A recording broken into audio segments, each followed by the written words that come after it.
নমস্কার শ্রোতা বন্ধুরা, সন্ধ্যায় গল্পের আসর ইউটিউব চ্যানেলে তোমাদের সবাইকে স্বাগত। আজকের গল্প এক সামান্য মেয়ের এক অতি সাধারণ কাহিনী, কলমে মানুষ দে। আমি অপরাজিতা মিত্র। কিছুদিন আগে পর্যন্ত ছিলাম সামান্য একজন বাড়ির বউ। তাছাড়া আরেকটা পরিচয় আছে আমার, আমি একজন অতি সাধারণ নার্স। আজ এক সামান্য মেয়ের এক অতি সামান্য কাহিনী নিয়ে এসেছি আপনাদের কাছে। বিয়ের আগে আমি আমার বর গৌতমের প্রেমে পড়ি। খুব ভালো ছেলে ছিল, বিয়েতে কোনো বাড়ি ঠিক মতো ছিল না, তাই বিয়ের পর বাপের বাড়ির দরজা বন্ধ হয়ে গিয়েছিল। শ্বশুর শাশুড়িও তথৈব চ। তবে ভালোবাসায় কোনো কমতি ছিল না গৌতমের। ওষুধের দোকান ছিল। বিয়ের আগে প্রায় 4-5 বছর প্রচুর চুটিয়ে প্রেম করেছি, তার মধ্যেই নার্সের চাকরিটা পাই। প্রথমে চাকরিটা আমি চাকরি হিসাবেই নিয়েছিলাম। ধীরে ধীরে পেশাটাকে আমার খুব ভালো লেগে যায়।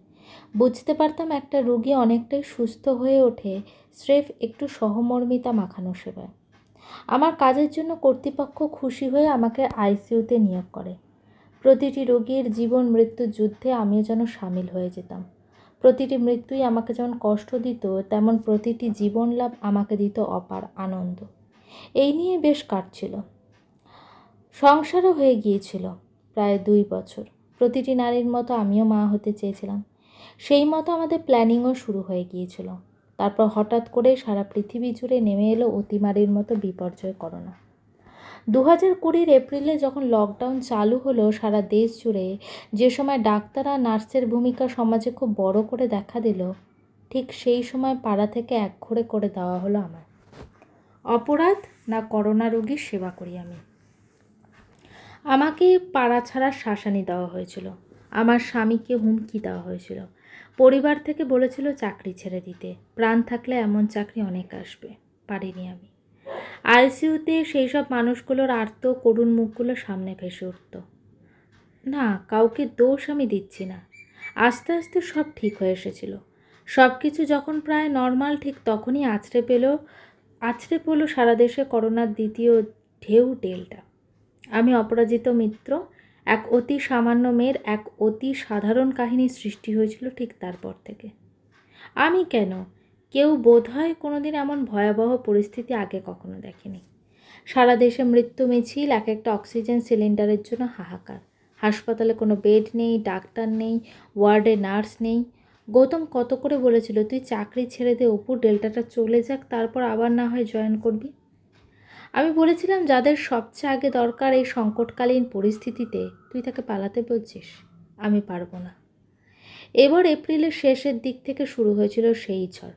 দিনের পর দিন ওই গরমে পিপি পরে ডিউটি করে গেছি কোভিড ওয়ার্ডে। নিজের জীবন বাজি রেখে রোগীর সেবা করে গেছি যতটা পেরেছি।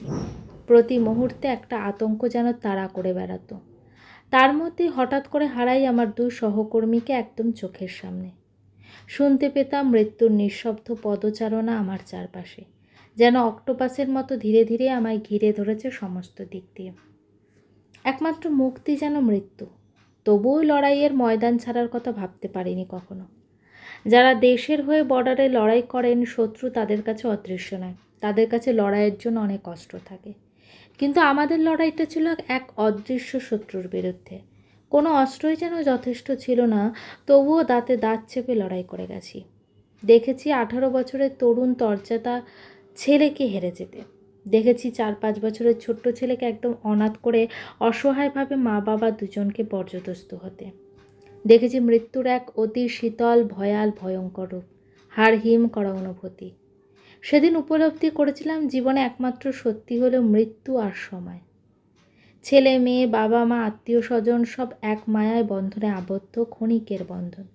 সময় হলেই ছিঁড়ে যাবে, এতই ঠুনকো। কেউ কারণ নয়। আমি অপরাজিতা মিত্র। এ এক অতি সামান্য মেয়ের এক অতি সাধারণ জীবনবোধ। আমি থাকতাম একেবারে বাইরের দিকের ঘরে একা, যাতে করে বাড়ির অন্য কেউ আমার সংস্পর্শে আসতে না পারে।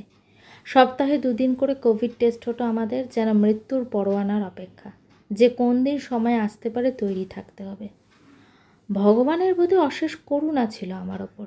যে কোনো সময় আক্রান্ত হতে পারতাম, কিন্তু আশ্চর্যজনকভাবে কোনোদিনও হলাম না, বেঁচে গেলাম। জানি না কেন, কিন্তু ঈশ্বরের অভিপ্রায় বোধহয় অন্য ছিল। গৌতমকে তার দোকান খোলা রাখতেই হতো। আমি ওকে বারবার বলতাম সবসময় মাস্ক পরে থাকার কথা। ও বলতো এত গরম, সবসময় মাস্ক পরে থাকলে এমনিই মানুষ মরে যাবে, আমার কিছু হবে না, তুই চিন্তা করিস না। চিন্তা হলো যখন একদিন হঠাৎ করে ওর জ্বর এলো, নাকে গন্ধ পেল না, টেস্ট করানো হলো পজিটিভ। ওকে আমি আমার ঘরে নিয়ে এলাম। আস্তে আস্তে জ্বরটা বাড়তে লাগলো।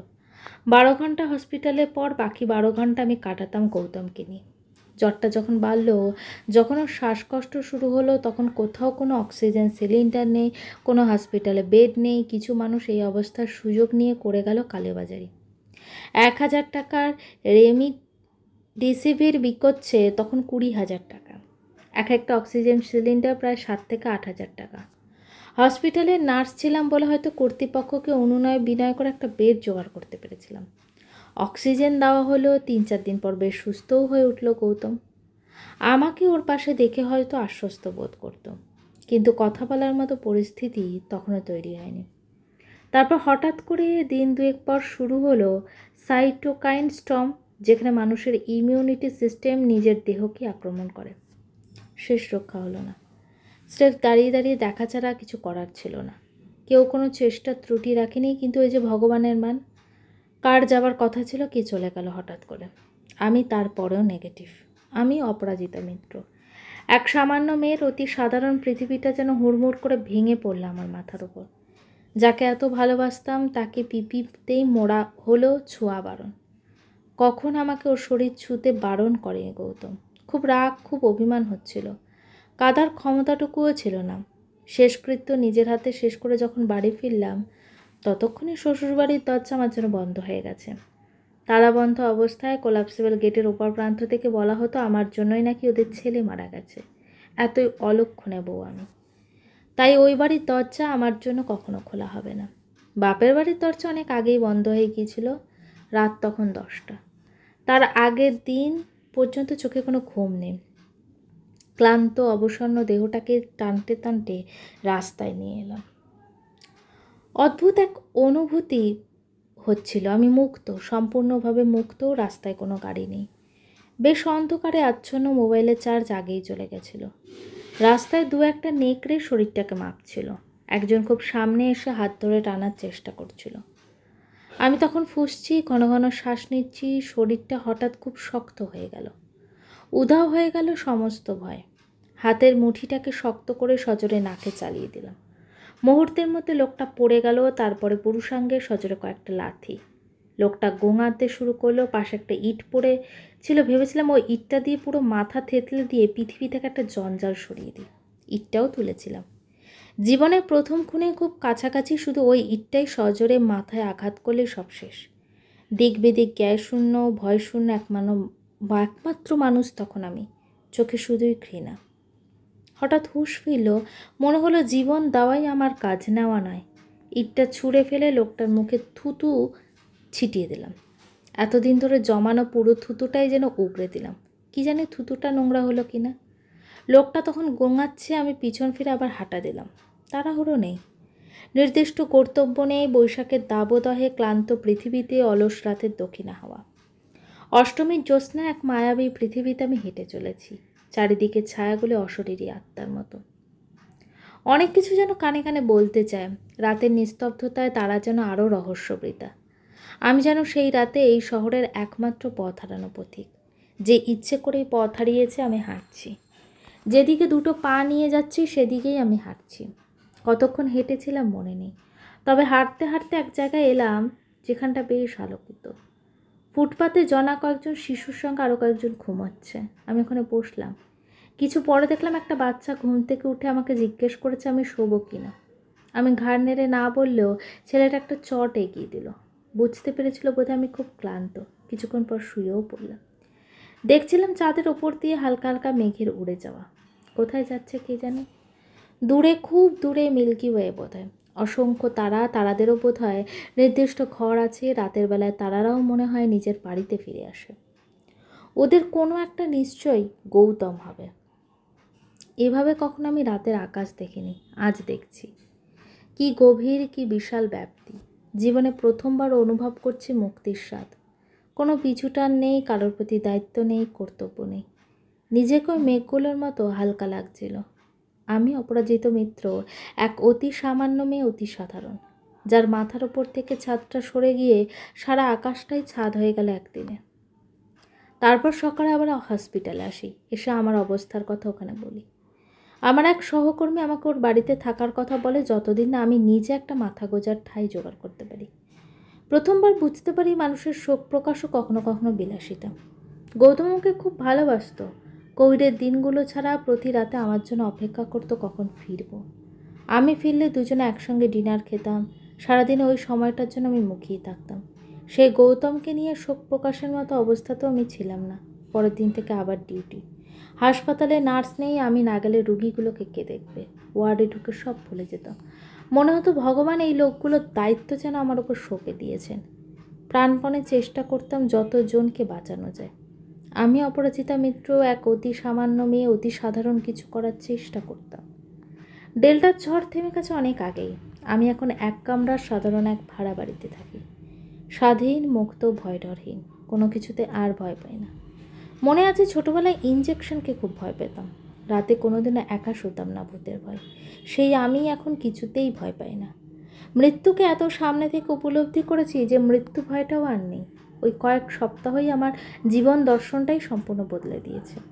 হসপিটালের ডিউটিকে আর মনে হয় না ডিউটি, মনে হয় এটাই প্রকৃত ধর্ম। ধর্মের জন্য যদি কোনো লড়াই থেকে থাকে, এটাই সেই লড়াই।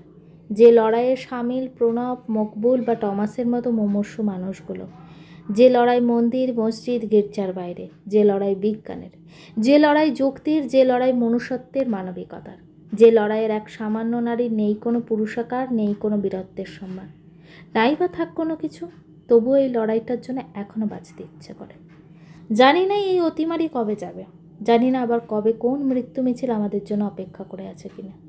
হয়তো এমনি কোনো অতিমারিতে যুদ্ধ করতে আমিও গৌতমের কাছে চলে যাব। হয়তো একলা পেয়ে সমাজের কোনো পশু আমার দেহটাকে খেয়ে রাস্তায় ছুঁড়ে ফেলে দেবে। সে যাই হোক, আমি সম্পূর্ণভাবে তৈরি জীবনের বাকি লড়াইয়ের জন্য। প্রতিপক্ষ যেই হোক না কেন, অদৃশ্য বা দৃশ্যমান, মৃত্যুর আগে পর্যন্ত চোখে চোখ রেখে সম্পূর্ণভাবে প্রস্তুত। আমি আপনাদের বাড়ির পাশের অপরাজিতা মিত্র, এক অতি সামান্য মেয়ে, এক অতি সাধারণ জীবনযাপনের জন্য সর্বতোভাবে প্রস্তুত। গল্পটি কেমন লাগলো অবশ্যই কমেন্ট করে জানিও। আর আমার চ্যানেলের গল্পগুলো যদি তোমাদের ভালো লেগে থাকে, চ্যানেলটিকে সাবস্ক্রাইব করে পাশে থেকো।